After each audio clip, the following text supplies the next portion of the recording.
Bro function ఉంది, నీ shirt వేసుకోనా? అయ్యో దాందే ఉంది బ్రో, వేసుకో వెళ్ళు. అరే 3 రోజులు అయిందిరా నా సొక్క అయిపు, నువ్వు ప్లీజ్ వదిలిరా దాన్ని.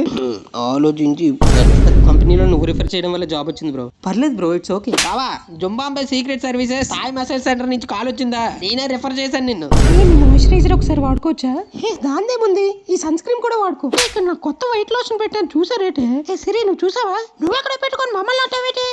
ఎందుకు అక్కడ ఉందేమో. బ్రో పెట్రోల్ కొట్టడం మర్చిపోయాను, sorry bro. It's okay bro, నేను కొట్టిస్తాలే. స్టార్ట్ చేయండిరా. పట్గేర్ ఇరిగిపోయి గేర్ బాక్స్ లోకి వచ్చింది, చైన్ కూడా లూజ్ అయిపోయింది, మొత్తం ఇరిగిపోయింది. పద కొత్త బండి కొందు పద. సార్ నేను తాగి డ్రైవ్ చేశాను సార్, వాళ్ళకి ఏ సంబంధం లేదు, వాళ్ళని వదిలేండి. సార్ నేను పడుకోనంటే వాళ్ళే లేపి పోలీస్ జేబులో డబ్బులు ఎలా నొక్కేదో నేర్పిస్తాను రా అని మద్దు తాగిపిచ్చి తీసుకొచ్చారు సార్. ఊరుకో, యాడుకో, నిన్ను మిస్ చేసుకున్నందుకు అతను ఫీల్ అవ్వాలి. నీకు ముందే చెప్పారా, ముటిములోని మంచోడు కాదే అని. ఉసిరిగా తినిపించి ఉడత చెట్టు ఎక్కిచ్చాడు దీన్ని. ముక్కులోంచి కారిపోతుంది కిసాన్ జామ్. బ్రో నీ రిపోర్ట్స్ చూశాను, నథింగ్ టు వర్రీ. బావా నీకు మిఠాయి రాయి అనే జబ్బు వచ్చిందట.